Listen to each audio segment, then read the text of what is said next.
Israel diguncang demo besar-besaran. PM Israel Benjamin Netanyahu agar mundur dari jabatannya.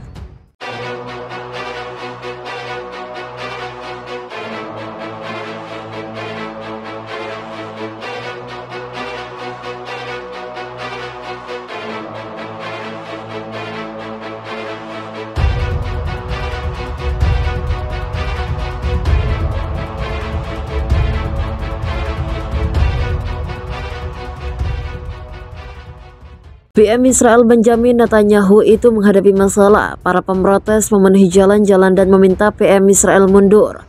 Tuntutan yang tak pernah dibayangkan sebelum konflik perang menerjang. Benjamin Netanyahu pulanglah, ratusan orang meneriakan yel-yel di sepanjang jalan besar yang teduh di ibu kota pekan ini. Mobil-mobil melintas sambil membunyikan klakson sebagai tanda dukungan. Dari kota-kota pesisir di selatan hingga daerah berbahasa utara, lebih dari 100.000 demonstrasi digelar di seluruh Israel sejak pekan lalu menurut lembaga penelitian Watchdog. Gelombang protes secara spontan pertama dalam sejarah negara itu mencerminkan kemarahan rakyat pada konflik perang yang berkelanjutan, pemadaman listrik, dan apa yang mereka anggap sebagai salah urus penguasa dalam penanganan konflik. Orang-orang Israel sangat-sangat sabar. Anda harus menyudutkan mereka sebelum mereka beraksi, kata Chantal Chok, seorang pengunjuk rasa sambil memegang spanduk yang menuntut PM Israel Benjamin Netanyahu mundur.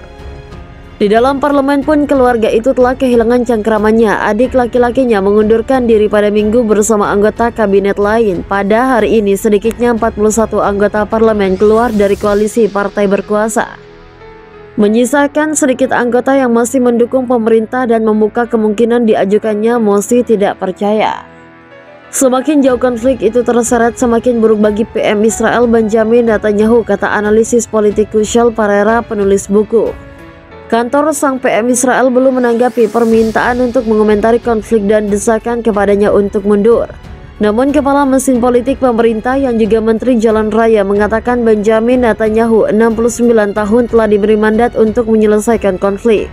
Sebagai pemerintah, kami dengan jelas mengatakan bahwa PM Israel tidak akan mundur dalam keadaan apapun. Kondisi ekonomi yang memburuk di benua Israel memicu protes dan mogok kerja besar-besaran di wilayah itu. Para pekerja meminta agar upah dinaikkan untuk mengimbangi kenaikan harga energi dan pangan yang melonjak tajam. Ribuan warga Israel bergabung dalam unjuk rasa Bukares untuk memprotes biaya energi, makanan, dan kebutuhan pokok lainnya. Dalam protes di seluruh negeri, Perdana Menteri Benjamin lautan bendera Israel berwarna biru dan putih.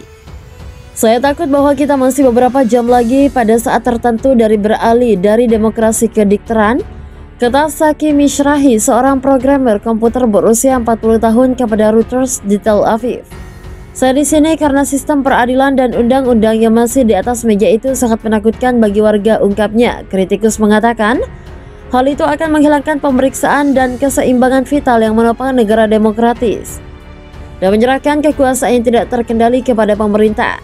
Sementara itu, pemerintah menuduh hakim aktivis semakin merebut peran parlemen dan mengatakan perombakan perlu untuk dipulihkan keseimbangan antara peradilan dan juga politisi terpilih. Perombakan yang direncanakannya akan memberi perintah kendali atas penunjukan hakim ke Mahkamah Agung dan membiarkan parlemen mengesampingkan banyak keputusan dihentikan sementara. Setelah penentang mengorganisir beberapa protes jalanan terbesar yang pernah terlihat di Israel. Keputusan kabinet Netanyahu untuk mereformasi sistem peradilan rezim Zionis serta kontroversi mengenai pemberian jabatan strategis Menteri Keamanan Dalam Negeri Israel kepada Intan Periban Kevin dan juga jabatan Menteri Keuangan kepada masa lalu. Swatch menyulut gelombang protes dan juga penentangan keras dan berbagai kalangan di Israel. Hal ini juga membuat persatuan pecah dan warga antar Israel saling bentrok selama beberapa pekan terakhir. PM Israel Benjamin Netanyahu itu menghadapi masalah. Para pemprotes memenuhi jalan-jalan dan meminta PM Israel mundur. Tuntutan yang tak pernah dibayangkan sebelum konflik perang menerjang. Benjamin Netanyahu pulanglah, ratusan orang meneriakan yel-yel di sepanjang jalan besar yang teduh di ibu kota pekan ini. Mobil-mobil melintas sambil membunyikan klakson sebagai tanda dukungan. Dari kota-kota pesisir di selatan hingga daerah berbahasa utara, lebih dari 100.000 demonstrasi digelar di seluruh Israel sejak pekan lalu menurut lembaga penelitian Watchdog. Gelombang protes secara spontan pertama dalam sejarah negara itu mencerminkan kemarahan rakyat pada konflik perang yang berkelanjutan, pemadaman listrik, dan apa yang mereka anggap sebagai salah urus penguasa dalam penanganan konflik. Orang-orang Israel sangat-sangat sabar. Anda harus menyudutkan mereka sebelum mereka beraksi, kata Chantal Chok, seorang pengunjuk rasa sambil memegang spanduk yang menuntut PM Israel Benjamin Netanyahu mundur. Di dalam parlemen pun keluarga itu telah kehilangan cengkramannya. Adik laki-lakinya mengundurkan diri pada Minggu bersama anggota kabinet lain. Pada hari ini sedikitnya 41 anggota parlemen keluar dari koalisi partai berkuasa, menyisakan sedikit anggota yang masih mendukung pemerintah dan membuka kemungkinan diajukannya mosi tidak percaya. Semakin jauh konflik itu terseret, semakin buruk bagi PM Israel Benjamin Netanyahu, kata analisis politik Kushal Parera, penulis buku. Kantor sang PM Israel belum menanggapi permintaan untuk mengomentari konflik dan desakan kepadanya untuk mundur. Namun kepala mesin politik pemerintah yang juga Menteri Jalan Raya mengatakan Benjamin Netanyahu 69 tahun telah diberi mandat untuk menyelesaikan konflik. Sebagai pemerintah, kami dengan jelas mengatakan bahwa PM Israel tidak akan mundur dalam keadaan apapun. Kondisi ekonomi yang memburuk di benua Israel memicu protes dan mogok kerja besar-besaran di wilayah itu.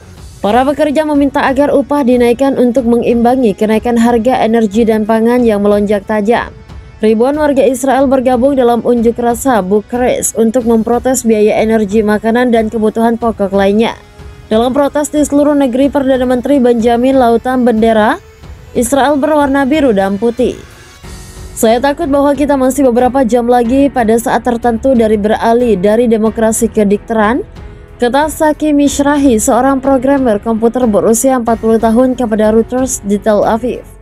Saya di sini karena sistem peradilan dan undang-undang yang masih di atas meja itu sangat menakutkan bagi warga, ungkapnya. Kritikus mengatakan, hal itu akan menghilangkan pemeriksaan dan keseimbangan vital yang menopang negara demokratis dan menyerahkan kekuasaan yang tidak terkendali kepada pemerintah. Sementara itu, pemerintah menuduh hakim aktivis semakin merebut peran parlemen dan mengatakan perombakan perlu untuk dipulihkan keseimbangan antara peradilan dan juga politisi terpilih. Perombakan yang direncanakannya akan memberi perintah kendali atas penunjukan hakim ke Mahkamah Agung dan membiarkan parlemen mengesampingkan banyak keputusan dihentikan sementara. Setelah penentang mengorganisir beberapa protes jalanan terbesar yang pernah terlihat di Israel. Keputusan kabinet Netanyahu untuk mereformasi sistem peradilan rezim Zionis serta kontroversi mengenai pemberian jabatan strategis Menteri Keamanan Dalam Negeri Israel kepada Intan Periban Kevin dan juga jabatan Menteri Keuangan kepada masa lalu. Swatch menyulut gelombang protes dan juga penentangan keras dan berbagai kalangan di Israel. Hal ini juga membuat persatuan pecah dan warga antar Israel saling bentrok selama beberapa pekan terakhir.